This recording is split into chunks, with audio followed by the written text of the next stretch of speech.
me speak. Thank you to those who accidentally thought the happy hour started now. It's cool that you guys are here too.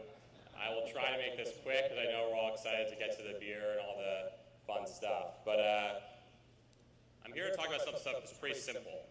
My talk today is about 5 things.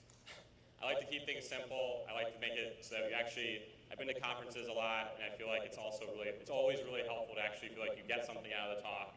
And so my 5 things are going to be about things I learned at Stamped that I think could be really helpful for the people in the audience who are entrepreneurs, aspiring entrepreneurs, working at a startup.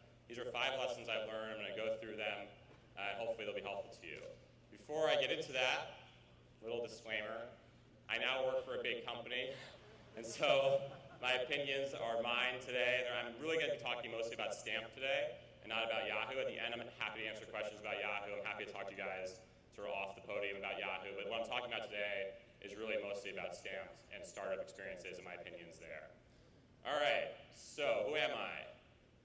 That picture looks a lot more obnoxious on a big screen than it did on my computer. I started at Google, where I worked at this group called the Creative Lab. The Creative Lab was a design and marketing group based in New York. We did a lot of cool stuff. We made Google's first Super Bowl commercial. I don't know if you guys remember those commercials with the search queries telling a story about people's lives. That was a Creative Lab. We also worked on UX and design for Google as well. I was there for about 2 years, and then I met my co-founder at Google, this guy named Robbie. We left Google and started a company called Stamped, where I was the co-founder, and I focused a lot on partnerships and marketing and business development. I'm going to tell you about Stamped in a second, but Stamped, we did that for about 1.5 years, and then we sold Stamped to Yahoo in November 1st of last year, and now I'm at Yahoo as a product manager in New York, and we're basically building a new team for Yahoo in New York, focused on mobile specifically. So before I get into the lessons, I'm just going to tell you a little bit about Stamped. I'll make this fast. But Stamped, all right, Stamped was a recommendation service. Actually, you know what, the best way to tell you about Stamped, let me play a little video. This video is going to overview what Stamped is. The video basically talks about how Stamped was a way to discover quality recommendations from people you trust. We were basically going at the idea that if you got reviews and recommendations from strangers on services like Yelp and TripAdvisor, you really preferred the recommendation of someone you knew and trusted, so your friend or a celebrity or a trusted authority in things like restaurants, books, movies, and music, and more. So let me just play the video, and this will give you a little bit of an overview. When you need a recommendation, where do you look? Ratings and reviews are everywhere, but what do they really tell us? 4 stars, 3 spoons, like this, plus that? But according to who? I might love a restaurant for all the reasons that guy hates it. So we turn to our friends. We know who finds the best music, the best restaurants, the best books, bars, and movies. We can trust their opinion as their opinion. And when a friend suggests something, we know that we'll love it too. But it's not always easy to find their recommendations. That's why we created Stamped, a platform for friends to share and discover what they like best. When you stamp something, you're declaring that you think it's awesome. As simple as that. Stamps are a call to action. You should try this restaurant, you should read this book, you should run out and see this movie. But stamps also serve as an archive, the best stuff to do anytime. As you and your friends stamp more great things, you'll build a personalized guide to restaurants, bars, books, movies, music, and more. It's that little bit of inspiration when you want to try something new. So, go put your stamp of approval on the world. All right, that was Stamped. Let me go back here.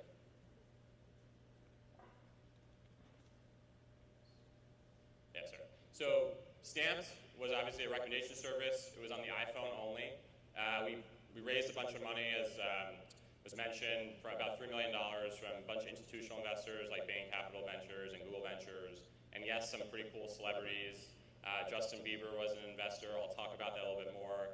He's a very close friend. He's actually backstage. He's waiting to come out after me. Ellen DeGeneres, Ryan Seacrest, the New York Times. It was a really cool list of people. Again, all those people invested because the point of Stamped was to really get at this problem of authority and trust in the recommendation space. So obviously, people who like Justin Bieber want to know his favorite books and movies and music. People who like Ellen DeGeneres, all those types of folks. So that was the investment roster. And then Stamped was about 10 people. It was mostly people that were from Google, a lot of ex-Google engineers. And we launched a couple versions of the product. And then late last fall, Marissa, who's the new CEO of Yahoo, who we had worked with a little bit at Google, gave us a great opportunity to join Yahoo and the new Yahoo in New York and build this new mobile team for Yahoo in New York, which we're now doing. Focused specifically on mobile, and taking a lot of what we built and learned at Stamped over to Yahoo. Unfortunately, the Stamped product itself is no longer in the market, but a lot of the lessons we learned and the entire team from Stamped is now at Yahoo. And so what I want to talk about today is stuff I learned at Stamped. Video again. I don't know video. So the kind of context, the wrapper for all this is I have 5 lessons, things that when I took a step back from my experience at Stamped. I've been at Yahoo about 5 months. I thought about what it was like to start a company and what are the things I learned that if I could do it all over again, I wish I focused on more, things that I really wish I had thought about all the time. And specifically, this quote is about things that are kind of contrarian.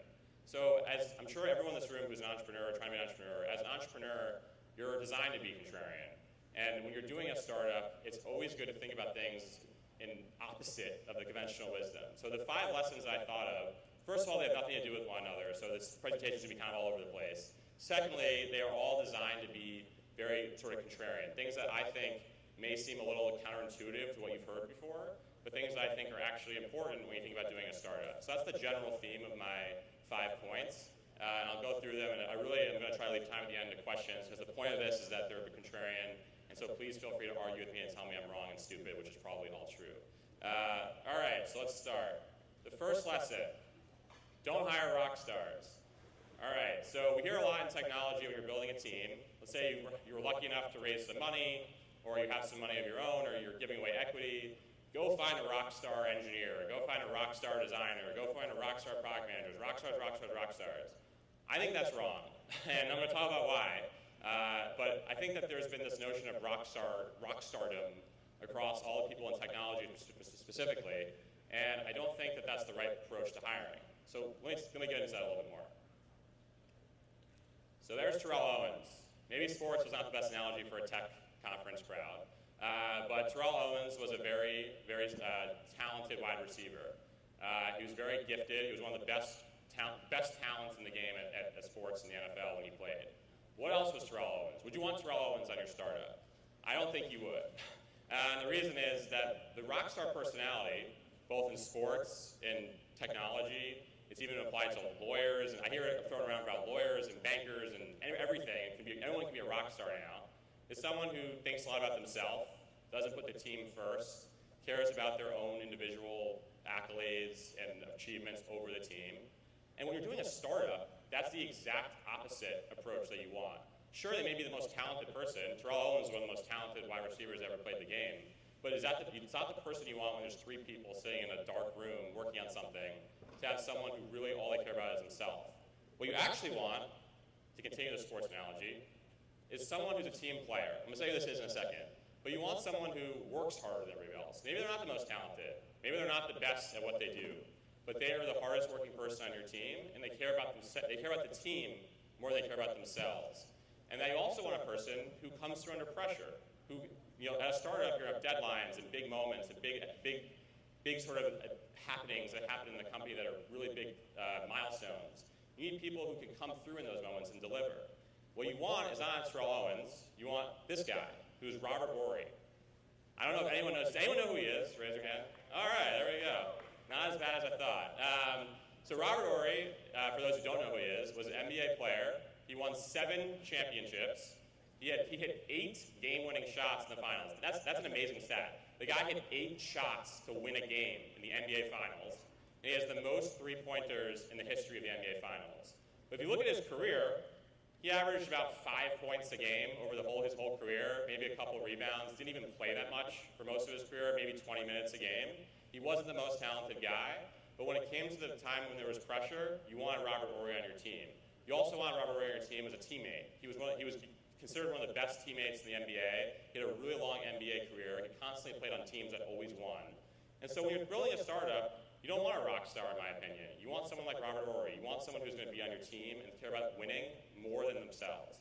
And so that's a big lesson I think gets forgotten a lot today. When we read in tech press and we hear these famous entrepreneurs talk about their experiences, all you hear about are these fancy pedigrees and rock star people who have the best engineer they've ever met. But keep in mind that that's not necessarily what you need for your startup to win. That's not what you necessarily need to focus on. So that's my first lesson, and as I promised, the second one has absolutely nothing to do with it, but I'm going to keep going.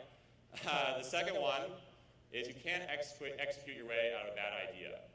So this one relates to another common theme I hear a lot in the startup world these days, which is don't worry about your idea, just execute. It's 99% execution anyways. You'll figure your idea out.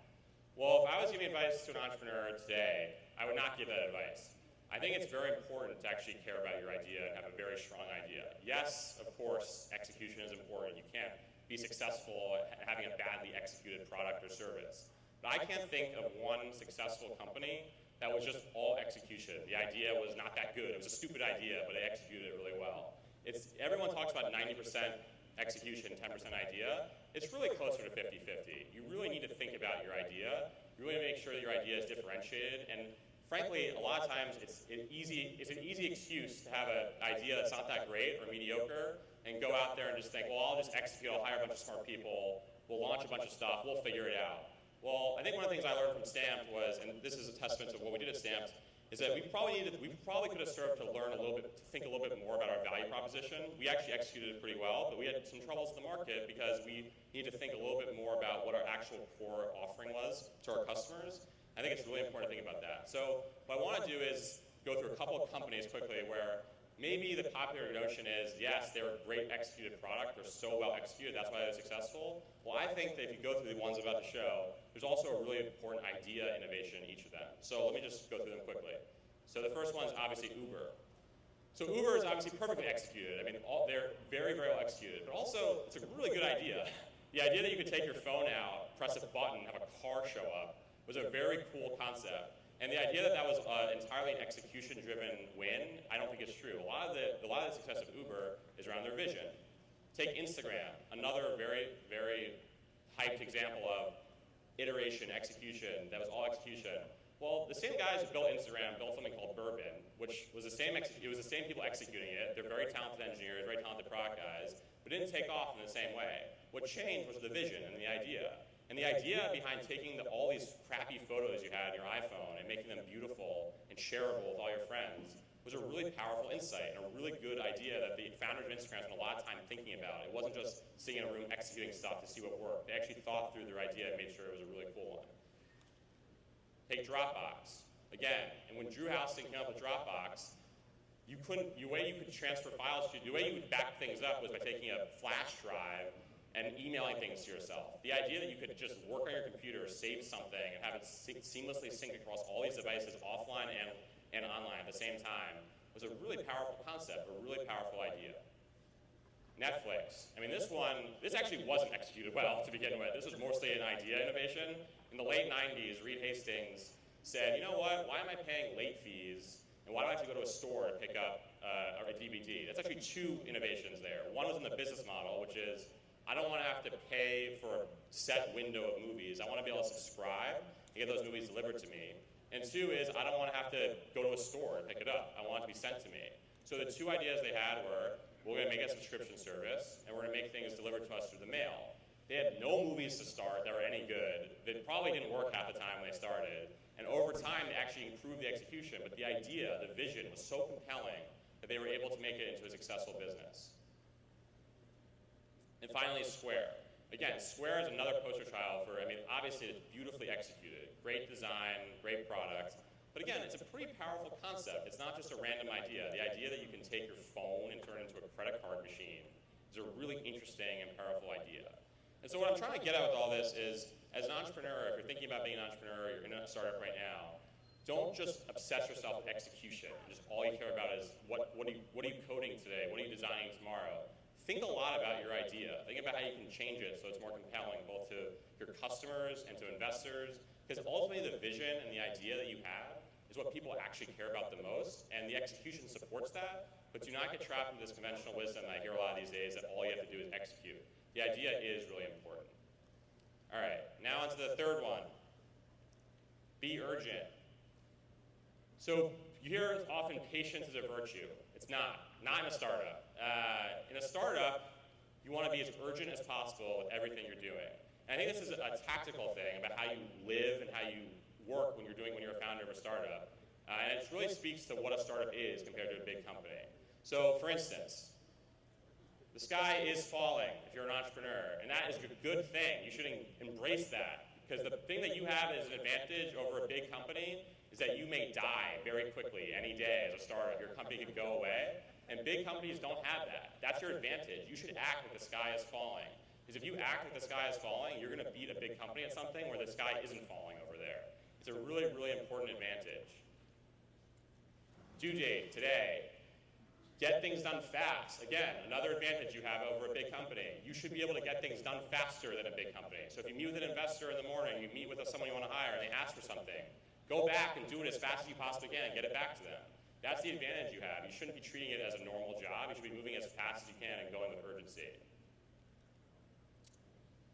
Hire quickly. Again, this is another big one, which is about getting people onto your team, hopefully a Robert Ory onto your team, so they do kind of connect to each other at some point. Hire quickly. So you want to basically make sure that if you have a candidate you're trying to get, joining a startup is a really big decision for someone. You don't want to give them a lot of time to think about it. And so if you have someone that you want to hire, go fast, because the other little secret about startups is if you hire someone that doesn't work out at a startup, it's usually very obvious to both parties. It's not like a big company. So if you have someone that comes in and it doesn't work out, they're not happy, you're not happy, it's usually very mutual for the parties to move on, and you can fix the mistake of hiring someone who's not great for your company. At a big company, it's a lot harder to do that. It's a bigger system, people may slip through the cracks, but at a small company, you have the advantage of being able to deal with those situations quickly, and hiring someone multiplies your team by 100% in a lot of cases. So if you have 2 people, and you have an opportunity to bring on a 3rd person, that fundamentally changes your company so fast that it's unbelievable. So when you have someone in the pipeline or someone you're thinking about bringing on the team, even if it's a co-founder, you haven't raised any money, you're just trying to get someone for equity, try to move fast to get that person on your team. Don't treat it like a big company process where you have them run through interviews, and evaluation. Don't overthink it. And this one is about being available. So if you have a cell phone, use it. Again, another thing that you hear about is, oh, technology, it's ruining our lives, I can never get away from work. Well, if you're doing a startup, your work should be pretty fun. You should really like what you're doing. And so it's never really an excuse to be away from the office. Obviously, you want to treat your family with respect and your loved ones, but the idea is that you can really be available all the time, and again, embrace that. That's an advantage. You can always be on call, you can always be doing work. It's a really cool thing in this era. As an entrepreneur, it gives you an advantage to people who don't do that. And so it's an important part about being urgent. And the final one, which is a sort of an overarching one, is about making decisions. I'm a really big believer in this. So when you have a product decision, let's say trying to figure out what to do with a certain feature, just decide and go forward, because planning doesn't really work in a startup. Things move so fast that you're never going to get everything perfectly right. The people that win are the people that move the fastest. So if you spend a lot of time debating features and ideas, you tend to lose the people who are just executing and pushing forward. And so I want to do a little anecdote. So we talked about Justin Bieber, so I'm going to talk about Justin Bieber now. So this is an email. So the story here is I want to show that, one of the lessons I learned is the moments in Stamped where we moved urgently were the moments that we did very well. The moments where we were too patient were the moments that we failed. And this is an example of a moment where we moved very urgently. So, so it's December of 2011. I think it was, late 2011. Stamped's in the market. It's doing okay, but we're really thinking, wow, it'd be nice if we could get some liftoff, some celebrity. And so I email Justin Bieber's management team, this guy Brad. Brad was like the number 2 guy, Scooter Braun, who was Justin Bieber's manager. And I asked him to talk with him. We got on the phone. He actually responded, which was awesome. We got on the phone. We tell him about Stamped. He likes it. At the end of the call, he basically says, we'll get back in touch with you guys. Like, sounds really interesting, but you have to run it by Scooter and eventually Justin himself if we're going to invest. And so they hang up. I go to my co-founder, Robbie, and I go, man, they're never going to get back to us. Like, we got to do something. We got to move fast here, or we're going to lose their attention. So I emailed Brad this, which is, Robbie and I will definitely be in LA next week for meetings. We were not going to be in LA next week for meetings. There was no plan to be in LA at all. We asked if it could be possible to book a meeting in person with Scooter, and that our schedule was flexible. Flexible meaning we had absolutely nothing on the schedule whatsoever. And that we would also be having a specific proposal for them tomorrow. I didn't really know what a specific proposal even meant at the time, but we sent this email to Brad, and Brad wrote back and said, oh, great, if you're going to be here anyways, let's meet in person. So Rob and I booked a bunch of flights. We flew out to LA. We met with Scooter. He asked how our other meetings were going in LA. We said they were going great. Everything's going great out here. And we ended up getting Scooter, who was Justin's manager, and Justin himself as an investor in Stamp. And it changed the trajectory of the entire company. Because we got Justin Bieber as an investor, we ended up getting a bunch of other celebrities, a bunch of other cool investors. And because of that moment, acting urgently, making up the crazy thing that we were going to LA, I really think that that moment was a huge point in the history of Stamp and moved us forward. Obviously, it's a very specific example, but I do think that when you do startup, when you do something like this, think about moments where you can act faster than even you may think is possible. If we hadn't sent that email, if we hadn't said we're going to be in LA, I don't know if Brad would ever gotten back to us. They were busy, they had a lot of things going on. We made it very easy for them to take a meeting with us by going out there, and that's just a little anecdote and story. All right, fourth point. Working hard does not equal hard work. So there's two things in my mind when you're doing a startup. Again, another thing you hear all the time. You're doing a startup, man, you must be working 9 a.m. to 4 in the morning. You gotta kill yourself, work the midnight oil. Like, everyone's gotta be there all day, all night. That's working hard. That is working hard. But hard work is different. Hard work is what you focus on. It's the things you actually do. It's the tough decisions you actually make. And that's what's actually really more important. And let me do a little quote here. Another quote. I like putting quotes on screens. And this one is from a book called Rework, which I highly recommend every person who wants to be in a startup read. It's by the guys who founded 37 Signals. And Rework, this is a quote from Rework. It's about workaholics don't actually accomplish more than non-workaholics. They may claim to be perfectionists, but that just means they're wasting time fixing inconsequential details instead of moving on to the next task. And so what that really focuses on, what I said, is don't just work for the sake of working. Pick what you're going to work on, and you can work 9 to 5, even at a startup, and be way more effective than someone who's working 9 to 2 in the morning, but just spending time on things that don't matter. And let me give some specific examples. So, hard work. What's a hard thing to do? A hard thing to do is to cut a feature from a product. It may take 5 minutes of your time. If you decide to cut something, that's a hard thing to decide to do, and that could actually end up helping your business in a huge way.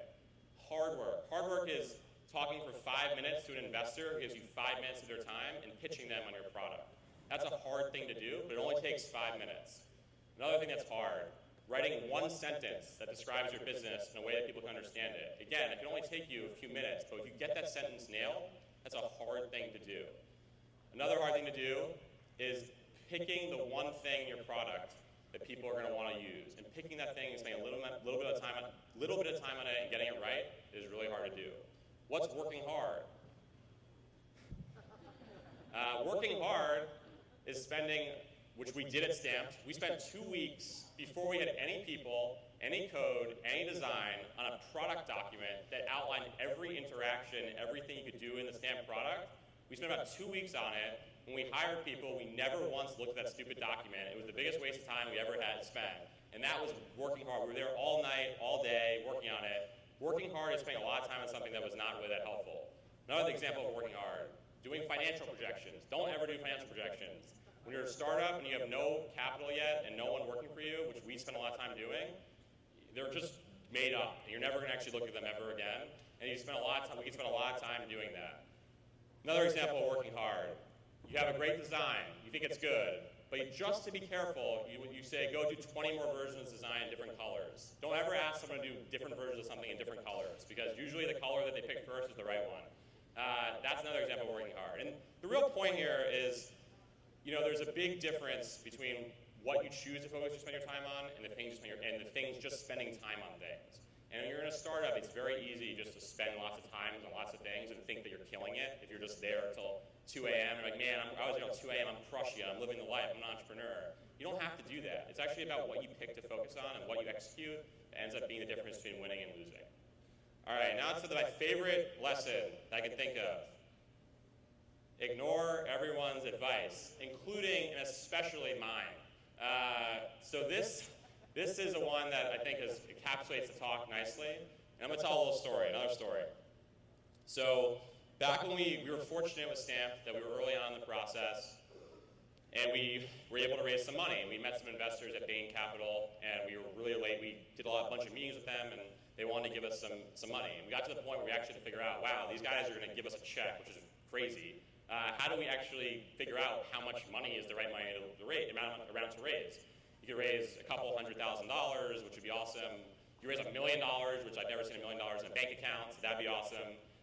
you got to figure out what's actually the right amount to raise. So to figure it out, we said, okay, I mean, we want to hire a certain number of people. We want to, we did some financial projections, which we shouldn't have done. We want to hire some certain amount of people. We want to have an office.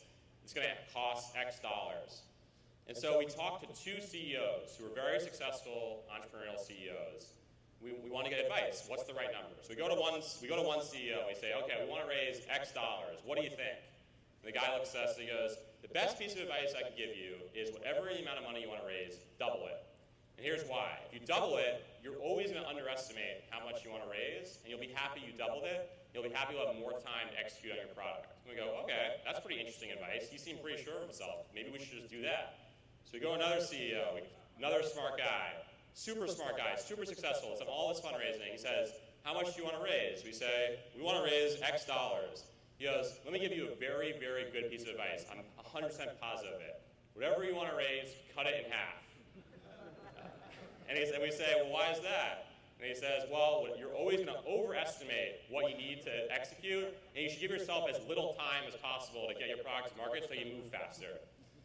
So it wasn't very helpful advice. And the reason, I think, is because if you think about startups, they're very irrational. A startup is lunacy. It's 3 people in a room doing something that no one has ever done before. There is no analog. You're not Procter & Gamble launching a new muffin brand. You're a company that's doing something that no one's ever done before, and it's very hard for someone to actually understand what you're doing and give you relevant advice to what you do. It's actually more confusing than the movie Inception, which is sort of confusingly displayed on this graph here.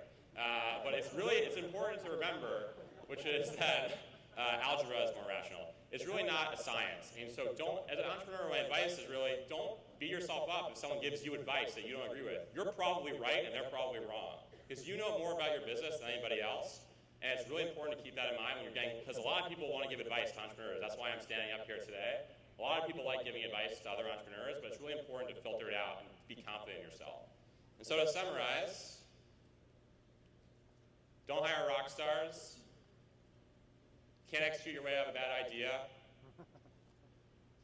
Be urgent. Working hard is not the same as hard work.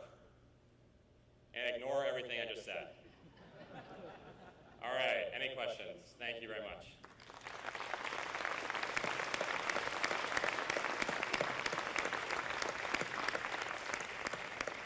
Awesome. Any questions about all the advice you're going to ignore from Bart? Speaking of ignoring your advice, my name is Jessica, and one of the things that each of the bits of advice were given really well, right? Because a lot of the things you say are exactly the opposite of what people usually say, and I love that. One of them that hit me that still rubbed me wrong, even after we kind of talked through it, was hire quickly. So you point out that your team, especially if you're doubling the size of your company, your team is everything about the company. Mm-hmm. Hire quickly, no matter how carefully you do it, can insinuate that you're not maybe getting the best person for that job, especially if you're not sure if they're a rock star or whatever. Yeah. So can you speak to that a little bit? Yeah, I think it's really hard, no matter how much diligence you do on someone, to actually figure out whether they're going to be right for the job or not. I think it's really hard to figure it out until they're actually in the office working with you. And I've had experience doing both attacks. So in the early days of Stamp, we take a lot of time going through people, and you're right, it is really important who's in your office. We go through people, we get references, and then they get there, and they'd be totally different than what we thought they were going to be when we got the references. And I've had experiences where we picked people off very fast, and we needed another iOS developer really quickly, so we brought someone in, and it's worked out great. So I think my point is that it's very hard. I don't disagree with you that it's very important who you have in the office. You should spend time on it, but my point is that it's really hard to get it right. So in my opinion, go fast, get people in there, and then figure it out later, and you can make changes in a way that doesn't hurt your company's morale. In fact, some of the best thing you can do for morale is to move people around who aren't doing something good for the company. Sometimes that's actually a good change to make, and so it's actually not the worst thing to happen. But I see your point. It obviously is very important from a cultural perspective. And like I said, these are designed to be provocative, so I'm sure there are a lot of people who disagree with what I said.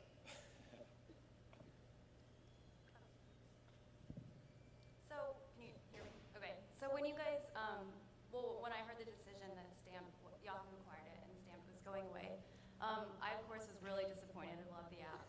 Can you speak a little bit about the struggle, if there was one, when Yahoo said, hey, we want you guys to actually let go of this thing that you guys have been pouring so much passion and work into to let it go to move forward?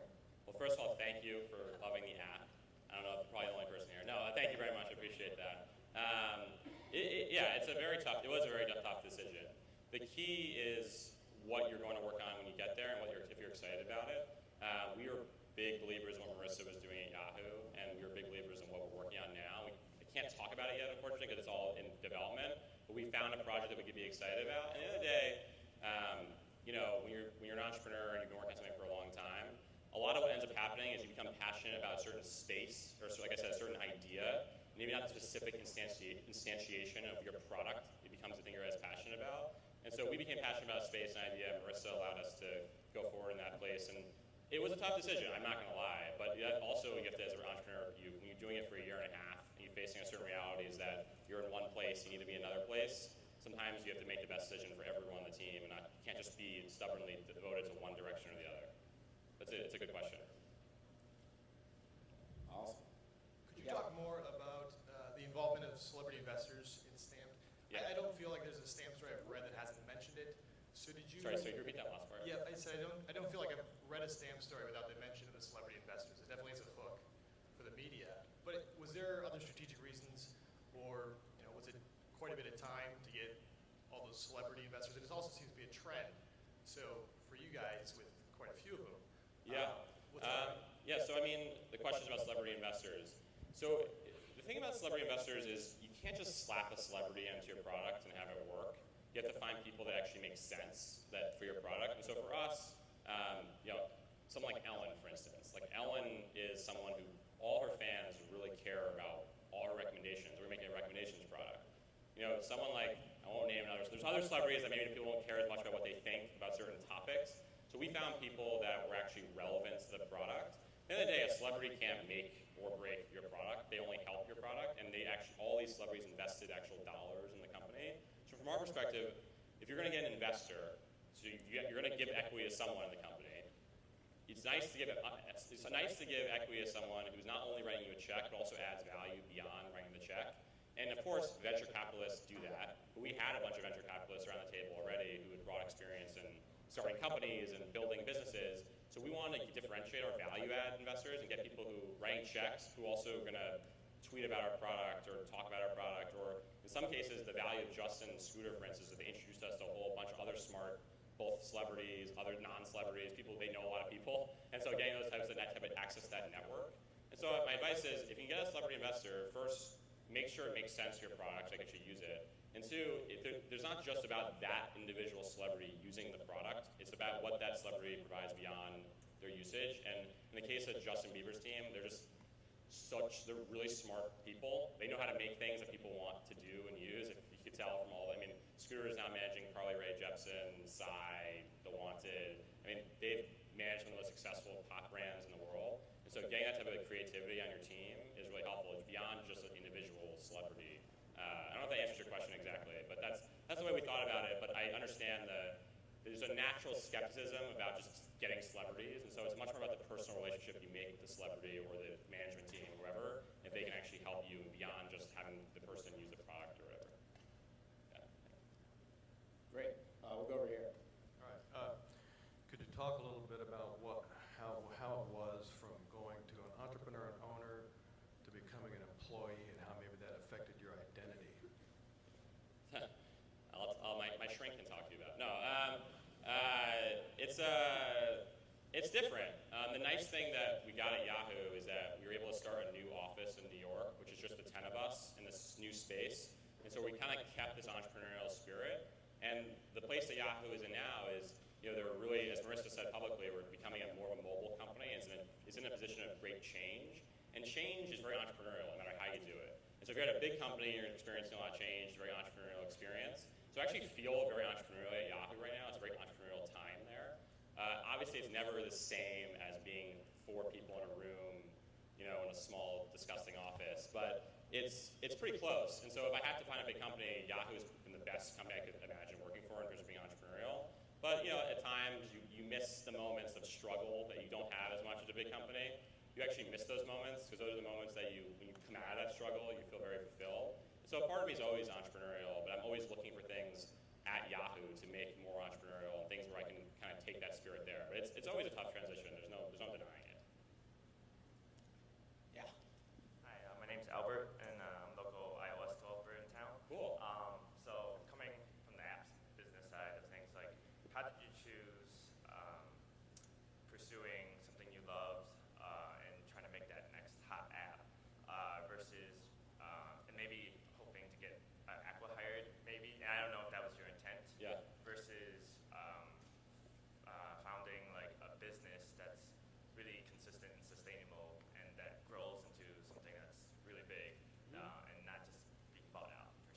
So our goal was not to be bought out. We really did found Stamp with the belief that we could be the next Yelp, big Yelp competitor, that we thought that if you looked at Yelp, it was built a long time ago relative to where we are today. It doesn't take into account social, it wasn't mobile first. There was a really big opportunity to build a huge business that could be competitive with them. It didn't work out that way, unfortunately, and so our goal was not to necessarily sell at the stage that we did, but given where we were, it was a great option for our team from both a value perspective and what we, as a personal perspective, what we could do next. So I don't think most entrepreneurs start companies with the goals of being bought out necessarily, like I talked about. I think it's actually really important to start a company with a big vision, a big idea, and we did try to do that Stamp. I mentioned that I think we could have done a better job of having a bigger vision, a bigger idea, and something that we thought was more differentiated. That's why one of the things when I step back is I wish when we were earlier at Stamped, a lot of what we did was like we got great guys around us. We're going to be able to figure this out. I wish we had spent a little bit more time figuring out exactly what was going to differentiate us in the long run. But I think when you're starting out, you don't really want to start a business with the goal of selling out. In our case, we were very fortunate to find a situation with Yahoo that was really awesome for us and for everyone. But it's not obviously always the goal from the beginning. Yeah, no problem. Hey, my name's Ben, and you spoke about the importance of your idea, not just the ability to execute, which I thought was great. Reversal of common wisdom being touted these days, and especially with kind of a lot of the hype in the startup scene. Sometimes I think all of us would probably agree there's a lot of bad ideas out there that just shouldn't be funded. So my question is, how can you tell when your idea sucks?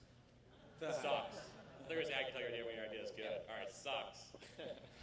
I really think that what I talked about, which is like what I call hard work, is if you can't write your idea down to one sentence, don't cheat, not two sentences, one sentence. It's really a strict rule. If you can't write it down to one sentence, even like shorter than that, there's something that my old boss at Google told me, which is called the dude test, where you say, imagine saying your idea with the word dude before it and see if it works out.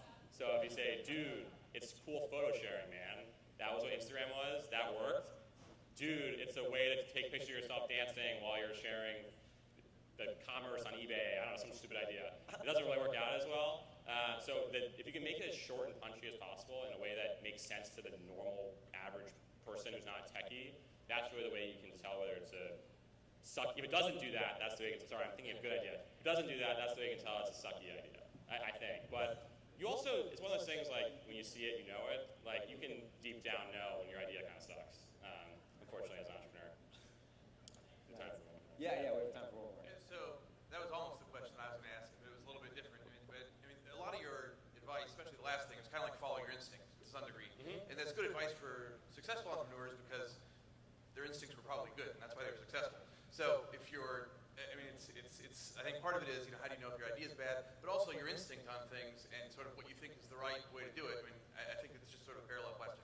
It's how do you know? Well, I think the point I'm trying to make is I don't know what else to follow, really. I think the problem is people think there are these other answers out there, but really your instincts are the best thing you have available to you. Like when I look back, we were searching for things that we could figure out to follow, whether it's reading lots of books and finding articles online, but following those things, you always find yourself into a trap where, wait, this doesn't really apply to what I'm doing. Mine's a little bit different. So it's less of a follow your instincts, which is it's okay to follow your instincts. I'm not saying you have to do it. If you can find something else that's going to solve the problems for you, that's fine. The point of what I was saying was don't get tricked into thinking that following your instincts, doing things fast and making what seems to be simple decisions are the wrong thing to do. Because looking back, I think those are the things that actually worked out well for us. The time it didn't work out well for us was when we read a really long article about UI design, decided to apply that to what we were doing, and then we were like, wait, this actually was a waste of time. This doesn't have anything to do with what we're doing. So that's kind of the point